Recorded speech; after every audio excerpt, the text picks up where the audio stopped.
हाय, good evening. ऐकू येते? येत असेल तर येस करा चॅट बॉक्स मध्ये.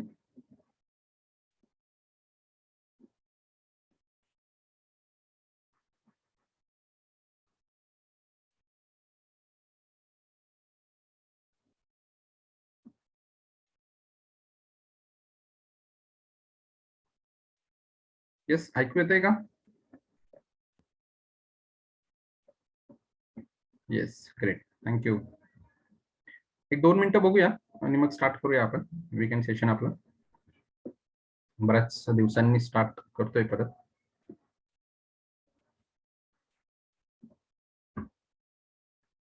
तुमचे काही स्टॉक्स वगैरे असतील तर चॅट बॉक्स मध्ये टाकायचे. थोडस डीप मध्ये घेऊया आज. तसं IPL चं इनॉग्रेशन पण आहे, स्टार्ट आहे, त्यामुळे पण काहींच तिकडे असतील.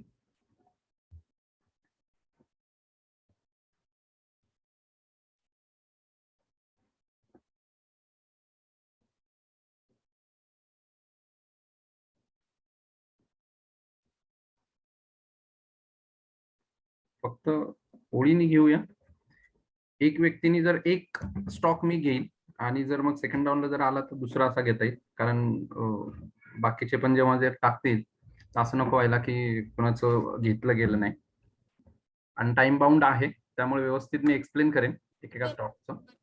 जर त्याच्यामध्ये अजून जर काही राहिलं तर मग मात्र आपण नेक्स्ट किंवा मी जेव्हा मला वेळ मिळेल त्यावेळेस वगैरे मी तुम्हाला डेफिनेटली त्याचं अनालिसिस टाकेन.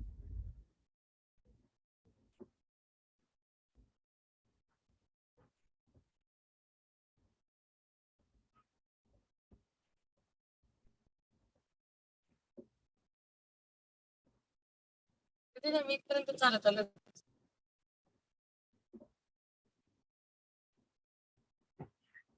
Yes, okay.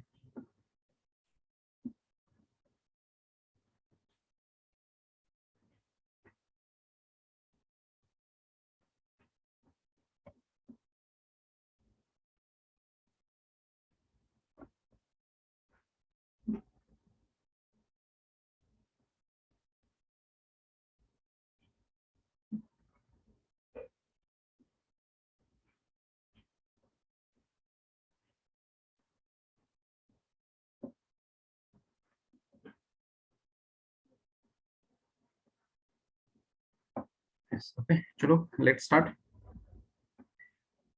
स्टार्ट करायच्या आधी एक डिस्क्लेमर. जे काही आपण स्टडी बघणार आहे काय आहे हे प्युअरली एज्युकेशनल पर्पज साठी असेल. तुमचं जे काही इन्व्हेस्टमेंट असेल, काही करायचं जर असेल त्याआधी तुम्ही तुमच्या कुणी फायनान्शियल ऍडवायझर असेल त्यांचा सल्ला घेऊ शकता किंवा तुमच्या पूर्ण जबाबदारीवर तुम्ही इन्व्हेस्ट करू शकता. या ठिकाणी जे काही आपण चर्चा करणार आहोत ते प्युअरली एज्युकेशनल पर्पज साठी असेल किंवा आपल्या नॉलेज गेन साठी असेल. येस, चलो निफ्टीनी सुरू करूया.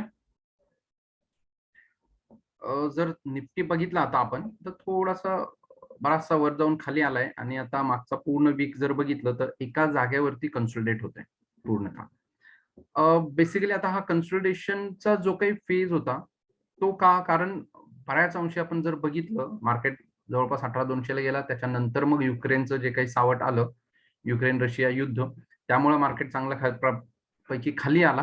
खाली येऊन असं वाटलं की आता युद्ध थोडंसं थांबल बऱ्याचशा गोष्टी, त्यामुळे मार्केटने एक चांगलं करेक्शन दिलं. करेक्शन दिल्यानंतर आता असं झालं की युक्रेन आणि रशियाचं जे काही परिस्थिती आहे ती बदलली नाही. 1 महिना झाला, 30 दिवसानंतर पण बदललेली नाहीये. आणि मागचा पूर्ण आठवडा हा तळ्यात मळ्यात होता, कारण एका साईडला कुठेही त्यांच्या चर्चा होत होते, दुसऱ्या साईडला युद्ध हे चालूच आहे. त्यामुळे मार्केटला ऍक्च्युली डायरेक्शन काहीच मिळालेलं नाहीये. जर पूर्ण आठवडा आपण जर पाहिला तर तो एका डायरेक्शन मध्ये नाहीच आहे मार्केट, पूर्णतः कन्सोलिडेशन फेज मध्ये. तर होपफुली नेक्स्ट वीक मध्ये सुद्धा असं मला वाटतं, जर आउटपुट काही आलं नाही एक गोष्ट, तर मार्केट कन्सोलिडेशन मध्ये राहील.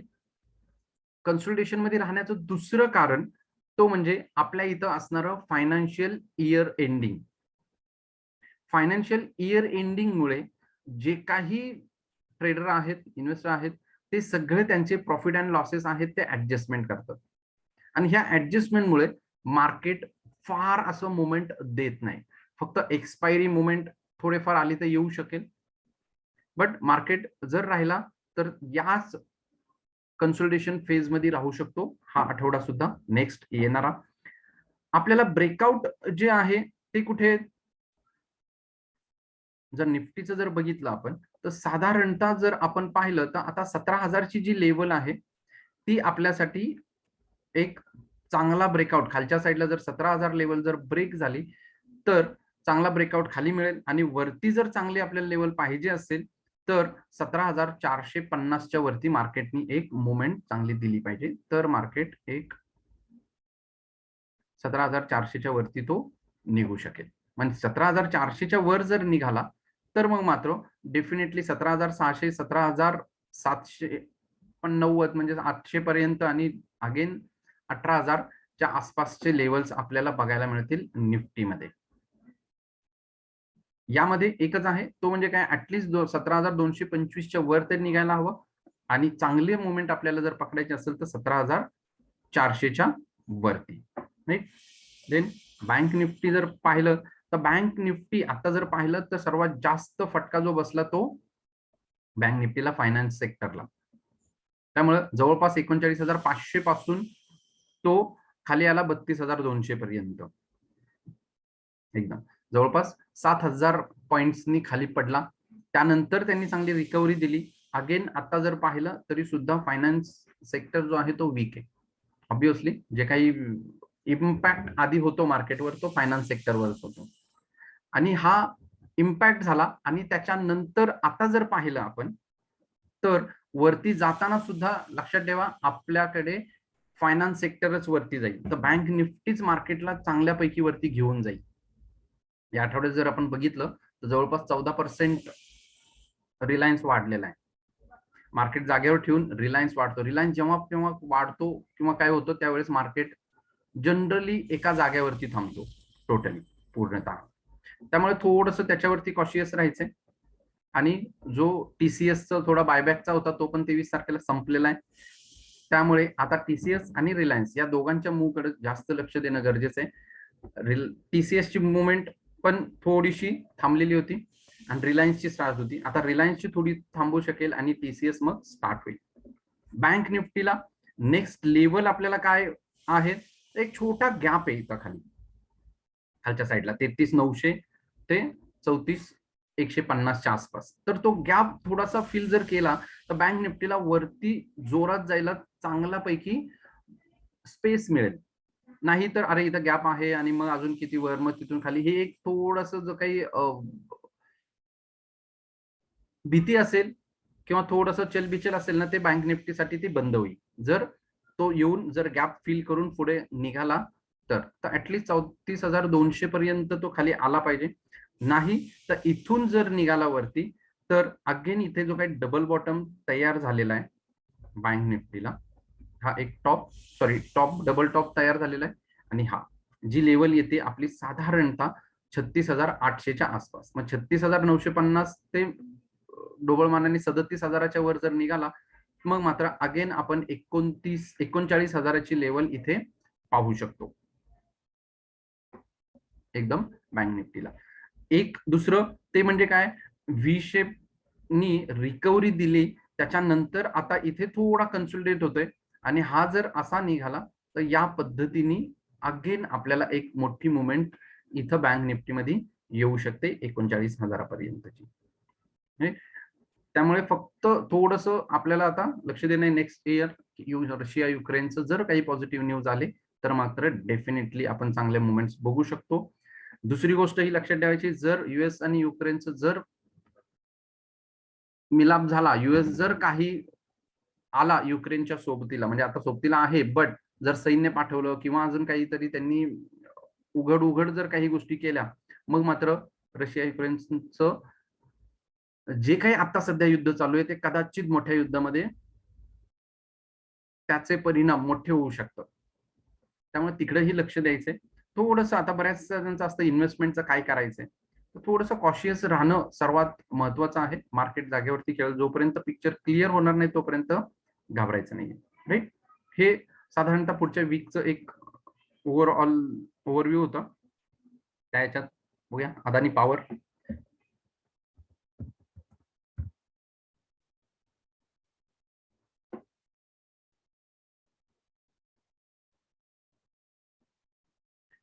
अदानी पॉवर जर बघितलं तर एक चांगला ब्रेकआउट देऊन आता इथून निघालेला आहे वरती.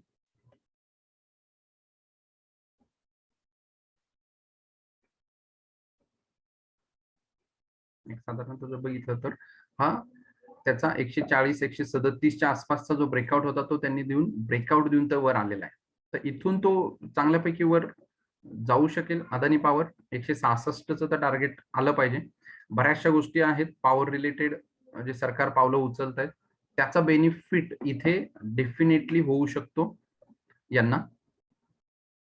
त्यामुळे त्याच्यावर जर तुम्ही थोडस ठेवलात लॉंग टर्म साठी तर चांगले तुम्हाला तो गेन देऊ शकेल या ठिकाणावरून. इथून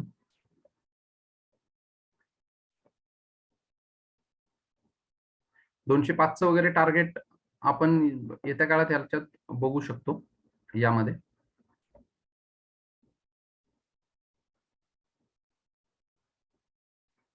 केपीआर मिल्स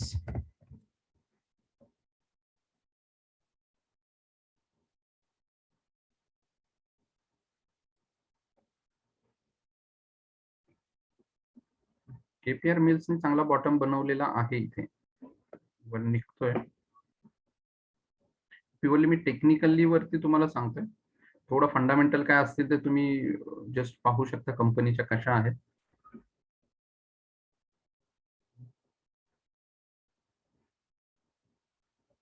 चांगल्यापैकी ब्रेकआउट द्यायला इथं आलेला आहे तसा. फक्त एक चांगलं जर आपल्याला मुवमेंट्स हवे असतील आणि इथून जर बाय करायचं असेल ना तर साधारणतः 680च्या वरती जर यांनी जर एक चांगला निघाला ब्रेकआउट दिले तर डेफिनेटली तो वरती तुम्हाला 772च्या आसपास वगैरे घेऊन जाऊ शकेल. या लेवललाही जर तुम्हाला बाय करायचं झालं तरी 659च्या आसपास तुमचं बाईंग येऊ शकेल. त्या लेवलला तुमचं 659च्या आसपास तुम्ही बाय करू शकता आणि जस्ट 630 632च्या आसपास तुमचा स्टॉप लॉस येईल. आणि तो जरी तुम्ही ठेवलात तरी तुमचं जे येणारं टार्गेट आहे इथून वरती साधारणतः 100 ते 110 120 पॉइंट तुम्हाला वरती टार्गेट मिळू शकेल याच्यामध्ये.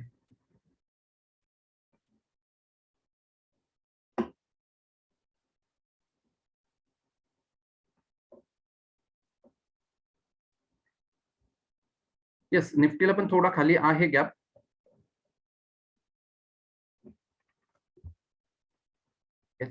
HSCL Himadri speciality yes double टॉपला आलेला आहे. कुठे ना कुठे जर पाहिलात हा त्याचा 62 रुपयाचा जो एक हर्डल होता तो त्यांनी ब्रेक केलाय. त्यानंतर ब्रेक करून अगेन येऊन आता रिट्रेसमेंट देऊन चाललाय वरती.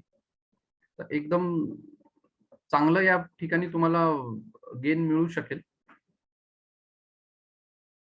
इथून पण बाय करू शकता. 60 रुपयाच्या खाली जर तुम्ही स्टॉप लॉस ठेवलात तरी सुद्धा याला चालणार आहे हिमॅद्री स्पेशालिटीला. आणि तुमचं टार्गेट साधारणतः 72 रुपयाचं पहिलं टार्गेट येऊ शकेल इथून. आणि त्याचं जर फायनल मोठं टार्गेट जर आपल्याला हवा असेल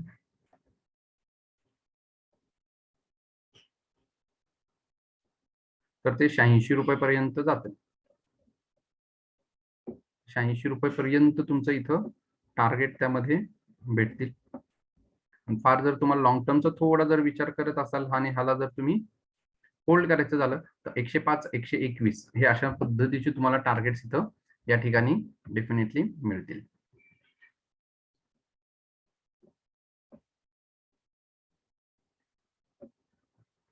जेन्सार टेक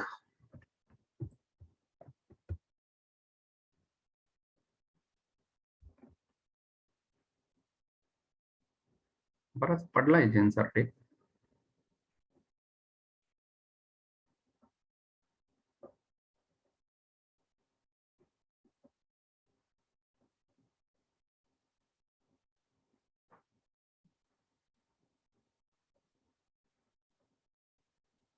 तीनशे 46 हा सपोर्ट आहे त्याला आणि तिथूनच तो थोडासा रिव्हर्स मानून वर निघालेला आता आहे.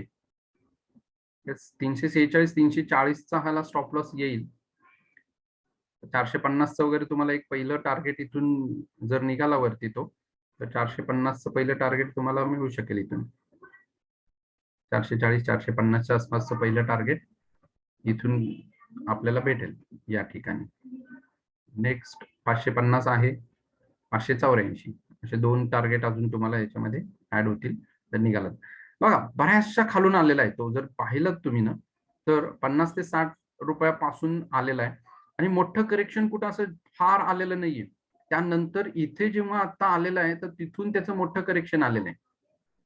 मग आता एवढं मोठं करेक्शन आलंय तर त्यानंतर जर पाहिलं तर एकदम शार्प फॉल आहे हा त्याचा. जो हा फॉल आहे ना तो एकदम शार्प आहे, तर इथून रिकव्हरी सुद्धा तो शार्प देऊ शकेल. बघताना ते सुद्धा बघणं खूप गरजेचं. जर त्याचा फॉल हा शार्प असेल तर डेफिनेटली त्याची रिकव्हरी सुद्धा फार एकदम शार्प येऊ शकते.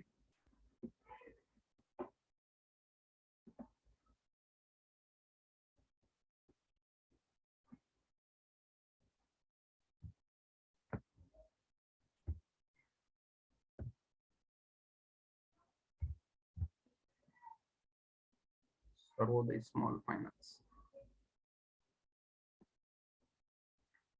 आता जर बघितला तर तुमचा डाऊनफॉल मध्येच आहे, अजून त्याचा ट्रेंड चेंज झालेला नाहीये. ट्रेंड हा निगेटिव्ह ट्रेंड आहे अजून. थोडासा इथे कुठेतरी तो डबल बॉटम तयार करायचा प्रयत्न करतोय. जर डबल बॉटम तयार इथून जर निघाला वरती तरच, पण तरी सुद्धा जर चांगला याचा ट्रेंड आपल्याला चेंज जर झाला पॉझिटिव्ह, तर तो साधारणतः 115 ते 122च्या वरती जर क्लोजिंग मिळाला आपल्याला 1-2 दिवस, त्यानंतर मग इथे विचार करू शकतो. आता सध्या तरी नाही, अजून त्याचा ट्रेंड जो आहे तो डाऊन ट्रेंडच आहे. ट्रेंड अजून चेंज झालेला नाहीये, टोटली ट्रेंड अजून डाऊन ट्रेंड आहे. तो अजून खाली जाऊ शकेल. आता खाली किती जाऊ शकेल तर डोंट नो, कारण त्याचं लिस्टिंग प्राइसच्या पेक्षाही तो खाली निघालाय कितीतरी, त्यामुळे तो एकदम अजून खाली जाऊ शकेल. आणि जर तुम्ही रिलायन्स बघितलं तर रिलायन्सची सुद्धा बघा एकदम व्ही शेप रिकव्हरी इथं मिळालेली आहे. त्याला जोरात पडला आणि त्याच्यानंतर जी काही रिकव्हरी दिली एकदम जोरात त्यांनी रिकव्हरी इथे दिलेली आहे. तर अजून रिकव्हरी 2750 पर्यंतचं टार्गेट इथे एक साधारणतः रिलायन्सला येऊ शकेल. पण आता बराचसा वाढलेला आहे. अख्खा पूर्ण जर आठवडा पाहिला तर मार्केट एकाच जागेवर आहे निफ्टी, बट रिलायन्सने मात्र चांगल्यापैकी मूव दिलेली आहे. पूर्णतः 1 2 3 4 5 6 7 8 9 म्हणजे साधारणतः मागचा 2 आठवडे जे आहेत तो रिलायन्स टोटली वाढते. त्यामुळं अजून पण थोडासा इथे थोडा कन्सल्टेशन करू शकतो आणि देन तो जाईल. फक्त मार्च एंड असल्यामुळे एवढा कितपत तो जी ही ग्रोथ आहे कंटिन्यू करेल त्याच्यावर आहे. थोडासा तो इथून रेजिस्टन्स लेवलला आहे हा एक्झॅक्टली 2600चा वगैरे जो आहे तो त्याचा एक रेजिस्टन्स लेवल आहे. आला तर इथूनच खाली येईल, नाही तर इथे थोडा जर 1-2 दिवस जर 2600च्या वरती जर खेळला तर डेफिनेटली आपण हे जे टार्गेट आहे पुढचं आपलं 2750 वगैरे ते आपण डेफिनेटली बघता येईल.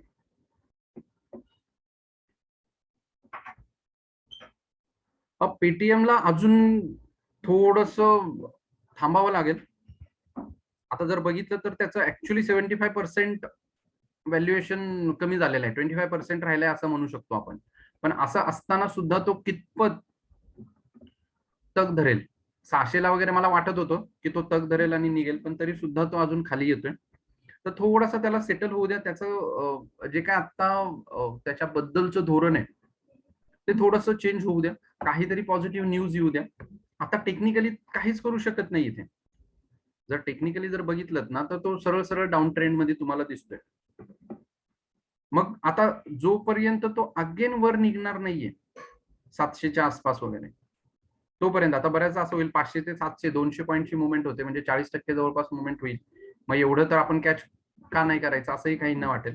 पण तो कशा पद्धतीने जाईल ना वरती हे पकडणं थोडंसं अवघड जाईल. काही नेम पण मला प्रश्न विचारतो, आता एवढं झालंय 25%ला तर आलेला आहे, मग अजून खाली पडू शकेल का? मग आता आपण घेतलं लॉंग टर्मला ठेवून टाकू, करू शकता. जसं येस बँकचं पण झालं होतं की तो जेव्हा 100-150ला होता त्यावेळेस पण मी नाही म्हणत होतो. बरेच जणांना असं वाटत नाही सर एवढा आता पडलाय तो 400 वरून 150ला, इथून वरती जाईल. मग त्यावेळेस पण काहींनी तो होल्ड केला होता. पण आता जर बघितलं तर येस बँक कुठं आला. त्यामुळे आधी आता हा पेटीएमला सेटल होऊ द्या. आता हा काहीतरी जर टोटली जर फक्त आपण या टेक्निकली जर जायचं झालं तर ट्रेंड जो आहे तो चेंज होऊ द्या. जोपर्यंत ट्रेंड चेंज होणार नाही तोपर्यंत पेटीएम मध्ये एंट्री हा कुठे मिळत नाही. जर तुम्हाला आता थोडस हे झालं, अदानी वॉल्मियर जर बघितला तर चांगल्यापैकी तो खाली आला आणि त्यानंतर अगेन रिकव्हरी देऊन चांगला वर आलाय. आता हाय जो ब्रेक केला होता लिस्टिंगच्या नंतरचा खाली आला, अगेन आता हा हाय ब्रेक करायचा प्रयत्न करतोय. जर उद्याचं म्हणजे मंडेचं जर आपल्याला क्लोजिंग जर मिळालं 420च्या वरती तर याच्यामध्ये एक चान्स घेऊ शकतो आपण थोडासा अजून वरती जाण्यासाठीचा. दुसरी रुची सोया सबस्क्राईब करा. चांगल्यापैकी तो पण लिस्टिंगला गेन देऊ शकतो. आयपीओ त्याचा जो काय आता येणार आहे तो एफपीओ पण चालू आहे. 28 परवाची लास्ट डेट आहे. त्याला पण तुम्ही सबस्क्राईब करू शकता. चांगल्यापैकी तुम्हाला तो रिटर्न देऊ शकेल.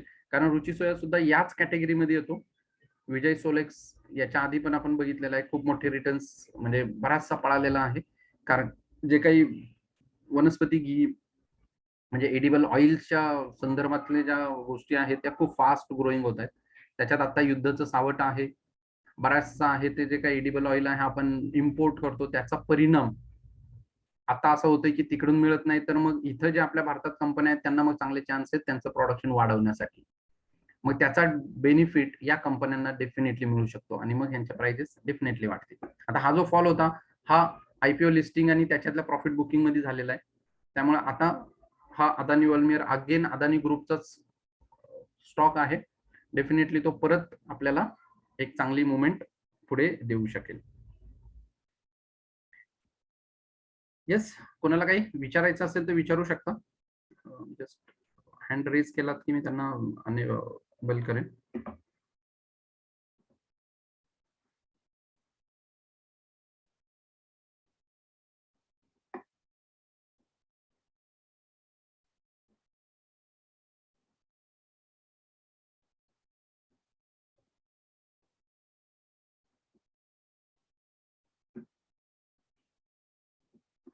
एक साइड काही खूप स्टॉक कमी आहेत आज.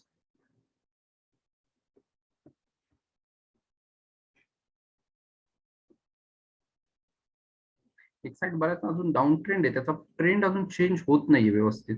जर पाहिलं ना तर अजून पण तो खेळतोय थोडा. त्यामुळे थोडासा वेट करावा लागेल एक साइडला अजून. कारण काय एक साइड तुमचा अमर राजा बॅटरी या सगळ्यांच्या ज्या आहेत ना बॅटरीच्या वगैरे तर तुमचं माहित नाही पण हे तर अजून बऱ्याचशा चांगले आहेत आता सध्या पुढे जर बघितलं तर त्यांचं भविष्य. पण असं असताना सुद्धा हे अजून पण खाली खाली येत आहेत. त्यातल्या दोन गोष्टी असू शकतात की येणारे जे टेक्नॉलॉजी हे अक्वायर करत नाहीयेत पारंपरिक आहेत त्यांचं तेच करतायत का किंवा आता जे काही नवीन टेक्नॉलॉजी येणार आहे ते त्यासाठी अजून दुसरं कोणी नवीन येईल का किंवा मग ऑपरेटर्स की आता सगळ्यांना वाटतं अरे बॅटरी ऑपरेटेड कंपन्या येतील हे येतील आणि मग त्याच्यामध्ये आपण जर आता इन्व्हेस्टमेंट जर केली तर त्या याच्यामध्ये म्हणून त्यांनी रिटेल इन्व्हेस्टरला जर घाबरवण्यासाठी त्यांना अजून खाली खाली घेतलं आणि त्यानंतर जर त्यांनी अगेन मार्केटला बूम मध्ये जर वर घेतलं तर ते मात्र थोडस असं बघणं गरजेचं आहे. याच्यासाठी 140 हा सपोर्ट आहे. एक्साइड साठी 140 हा सपोर्ट आहे त्याच्यासाठी. आणि मग तिथून तो जर निघाला खाली आला काही झालं तर 140 सपोर्ट तुटलं तर थोडं थांबायचं. या ठिकाणी सुद्धा जर पाहिलं तर 154 155चा जो आहे तो अजून रेजिस्टन्स लेवल मध्ये आहे. तिथून तो थोडासा वर निघाला तर डेफिनेटली जाऊ शकेल. पण थोडस न्यूज आणि त्यांच्या बाबतीत जर गव्हर्नमेंटचं काही अजून धोरण येतंय का ते बघणं गरजेचं आहे. Delta Corp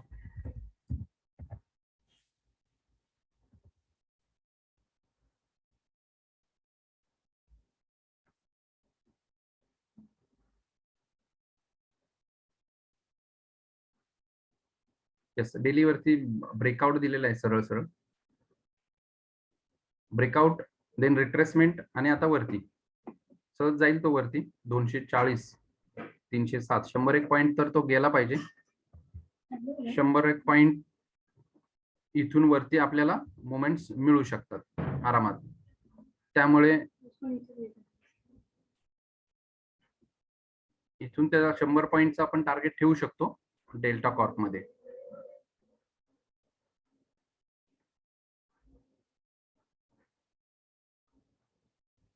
Maruti and Titan. Maruti जो आहे इथून सपोर्टला आहे, एक चांगला सपोर्ट घेऊन आता वरती निघायचा थोडा प्रयत्न करतोय. राईट, ब्रेक देऊन थोडा वर आलाय, शार्प फॉल, त्यानंतर त्यांनी राईज दिलेला आहे आणि आता थोडासा रिट्रेसमेंटला येईल. तर फार यायचं नाही खाली, तो थोडासा होल्ड जर केलं या ठिकाणी, जर पाहिलं आपण तर फार नाही, 7200चा वगैरे त्याला चांगला सपोर्ट आहे. निघाला तर इथून निघेल 7200 पर्यंत येऊन तो सपोर्ट घेऊ शकेल आणि तिथून मग अगेन तो वरती जाईल. राईट, 8400 पर्यंतच वगैरे टार्गेट तर आहे माझं. तर खूप जर काही झालं तर मे बी हा वीक नाही पण पुढच्या एप्रिलच्या वीक मध्ये वगैरे आपल्याला 2 ते 3 वीक मध्ये 8400 पर्यंतच्या लेवल पाहायला मिळतील डेफिनेटली. टायटन सोन्याच्या रेट तर वाढतायत, कमी होत आहेत, वाढतायत, त्याचा इम्पॅक्ट थोडासा याच्यावर राहील आणि त्यामुळे तो थोडासा व्होलाटाईल राहू शकतो टायटन. एक चांगला कन्सल्टेशन झोन मध्ये आणि जो रेजिस्टन्स होता त्याला की साधारणतः 2600चा, तो जस्ट टच करून अगेन खाली आलेला आहे. खाली जरी आला तरी फार खाली यायचा नाही, 2500चा त्याला सपोर्ट राहील आणि जर तो झाला तर मग मात्र स्ट्रॉंग सपोर्ट आहे त्याच्यासाठी खाली साधारणतः 2400ला. त्यामुळे एका कन्सल्टेशन फेज मध्ये आहे हा आता सध्या. ब्रेकआउट एक चांगला मिळू द्या 2600च्या आसपास वगैरे, अगेन तो चांगला 3000च्या आसपास वगैरे जाऊ शकेल. अदरवाईज 2400च्या आसपास जर आला तर तिथं तुम्ही डेफिनेटली बाय करू शकता 25 ते 30 पॉईंटचा स्टॉप लॉस ठेवून.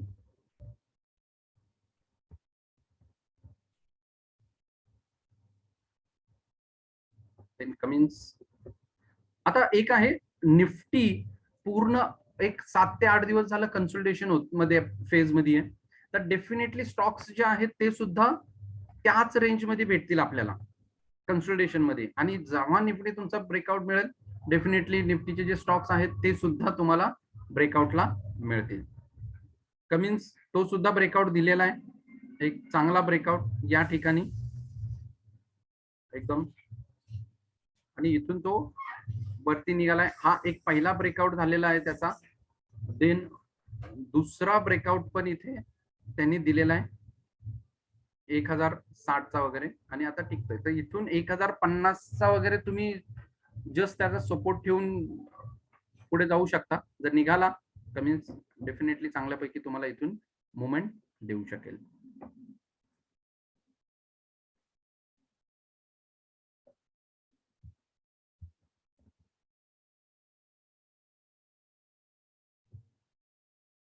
JKIL डाऊन ट्रेंड आहे, अजून ट्रेंड त्याचा पॉझिटिव्ह मध्ये नाहीये आणि हा टोटली त्याचा कन्सल्टेशन फेज आहे. जोपर्यंत 180च्या वर जात नाही तोपर्यंत तुम्हाला तो मुवमेंट चांगली देणार नाहीये. ब्रेकआउट जर त्याचा मिळाला 180च्या वर तर डेफिनेटली तुम्ही बाय करू शकता. आणि आता जर खाली सपकायचं तर 150 155च्या आसपास येऊ द्या, बाय करा 145 वगैरे स्टॉप लॉस ठेवून. अगेन चांगला 180 पर्यंतचे लेवल तुम्हाला देऊ शकेल आणि 180 ब्रेकआउट झाला तर मग डेफिनेटली तो अजून जाईल 230 पर्यंतचा तुम्हाला या ठिकाणी मिळेल. Right, Idea no comments. Idea तर माहिती आपण बऱ्याच दिवस तो तिथंच आहे जोपर्यंत चांगल्या काही गोष्टी येत नाही, कारण टेक्निकली काही नाहीये त्याच्यावरती. मोस्टली जे आहे ते आता न्यूज किंवा त्यांचं जर स्ट्रॉंग असं काहीतरी बिझनेस आलं किंवा कोणी मॅनेजमेंट तर डेफिनेटली आयडिया कुठेतरी आपल्याला वरती बघायला भेटेल. बरेच दिले, Deepak nitrite, Deepak fertiliser, Dixon, doctor Reddy, Motherson. Doctor रेड्डीने 4000चा ब्रेकआउट दिलाय, 4300ला आहे, 4500 रेजिस्टन्स आहे त्याचा.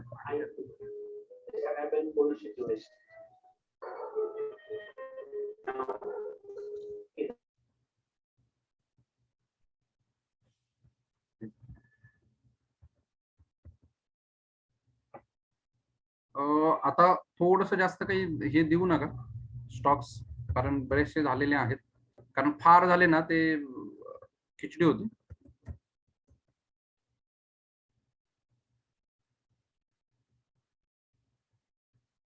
दीपक नायट्राइट जो आहे इथून रेजिस्टन्स लेवलला आहे, तो एक साधारण निघाला आता चांगल्यापैकी तुम्हाला तो मुवमेंट देऊ शकेल अगेन वरती, राईट.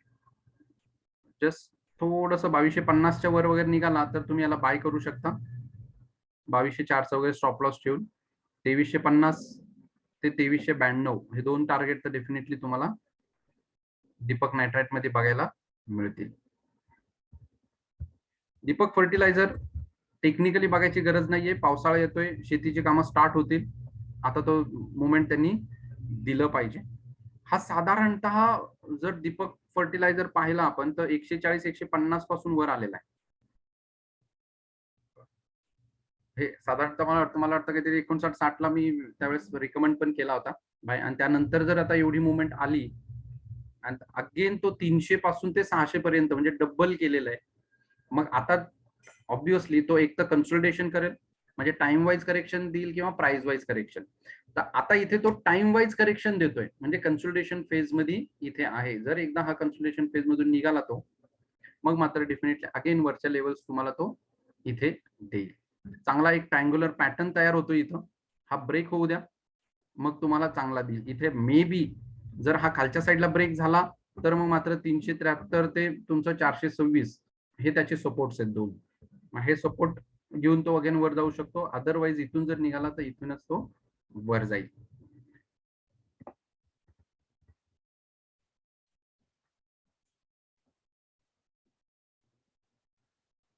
डिक्सॉन जर पाहिलं तुम्ही तर दोन गोष्टी या ठिकाणी आहेत.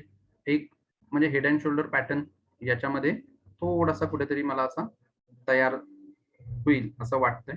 एक जर निगेटिव्ह अँगलनी बघितला तर तिथून खाली जाईल, अदरवाईज हा डबल बॉटमला आलेला आहे. तर इथून आता तो बॉटम केलाय, वर गेलाय, आता रिट्रेसमेंटला थोडा खाली येऊ शकतो. अगेन 4000चा स्टॉप लॉस त्याच्यासाठी आहे, आणि मग तिथून जर निघाला तर वर जाईल, अदरवाईज तो अजून पण मग खाली तुमचा येऊ शकतो जर बॉटम त्यांनी तोडला तर.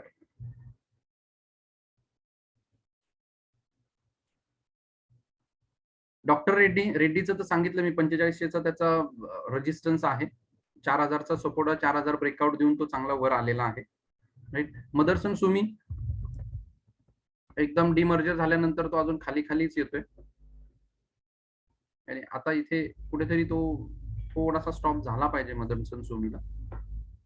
तर लेट्स सी की कुठे तो सपोर्ट घेईल.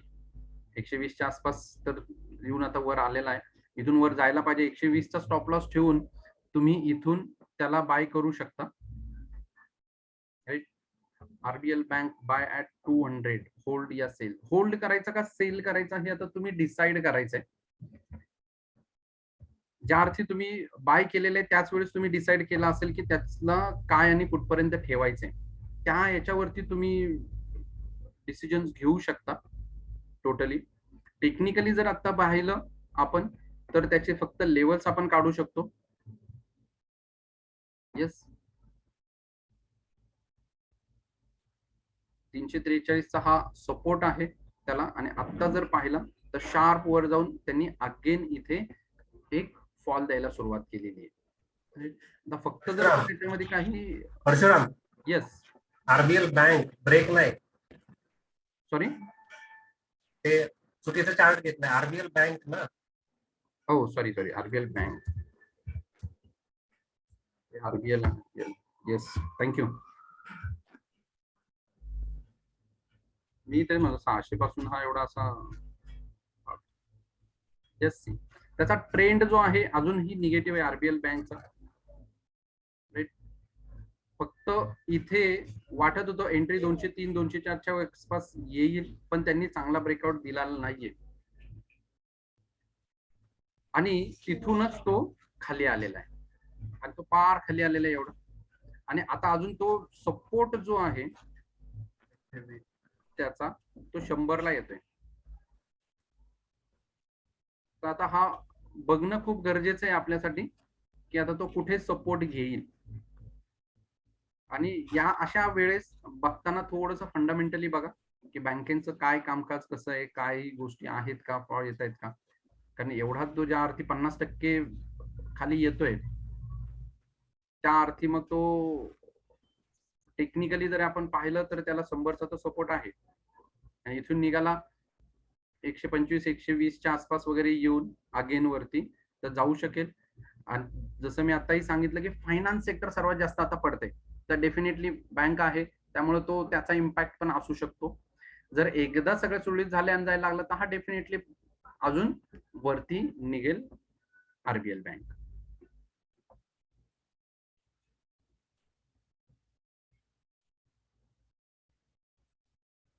जेएसडब्ल्यू स्टील तर आहेत आता सगळ्या स्टील मेटल जे आहेत ते एवढं मार्केट पडत असताना सुद्धा वर आलेले आहेत. त्याचं कारण तेच आहे वाढणाऱ्या प्राइस आणि मेटलच्या ज्या काही किमती आहेत त्याच्यामुळे. फ्लॅग अँड पोल पॅटर्न तयार झालेला आहे. यस, चांगला ब्रेकआउट सपोर्ट घेऊन त्यांनी ब्रेकआउट पण दिलेला आहे इथून आणि खूप 772च्या आसपासचं वगैरे टार्गेट आपल्याला मिळायला पाहिजे. म्हणजे 51 पॉईंटचं तर पहिलं टार्गेट आहे आणि तसं तर मोठं टार्गेट येतं इथून. इथून जर पाहिलं तुम्ही ना तर त्याचं टार्गेट बराचसा मोठं जाईल. जर हा जर आपण पोल जर पकडला इथून तर 600 रुपयाचं टार्गेट पुढे जाते म्हणजे 6-7 1300 रुपयाचं वगैरे टार्गेट आपल्याला याच्यात जेएसडब्ल्यू मध्ये मिळू शकेल. आणि पिरियड सुद्धा जर आपण पाहिलं तर साधारणतः एक वर्षभरामध्ये वगैरे आपल्याला 1300 रुपयाचे वगैरे टार्गेट या ठिकाणी मिळू शकतो. येस, सो आजच्यासाठी एवढे. AWL सांगितलेलं आहे 420चा वगैरे त्याचा ब्रेकआउट आहे. 420 जर ब्रेकआउट निघाला वरती तर चांगला देईल. आणि आता सध्या एडिबल ऑइलचं मार्केट चांगलं आहे युद्धाचं सावट आणि ह्या याच्यामुळे असल्यामुळे, तर तो चांगल्यापैकी निघेल वरती. पण थोडं थांबायचंय कारण त्याची मुवमेंट बघायची आता, कारण 350 307 पर्यंत जाऊन परत अगेन तो 430 पर्यंत आलेला आहे. त्यामुळे कारण 230 ला सगळे बाय करून बसलेले त्यांचं कॅपिटल आता डबल होईल 230 ते 430. मग ते डेफिनेटली ते थोडं प्रॉफिट बुकिंगचं बघू शकतात. अशा वेळेस थोडंसं थांबणं आणि मग नंतर मग आपण त्याच्यामध्ये एंट्री घेऊ शकतो. ओके, सगळं हे आजच्यासाठी. चलो, काही विचारायचंय का अदर दॅन स्टॉक? मग आपण जस्ट नेक्स्ट सेशनला आपण भेटूया.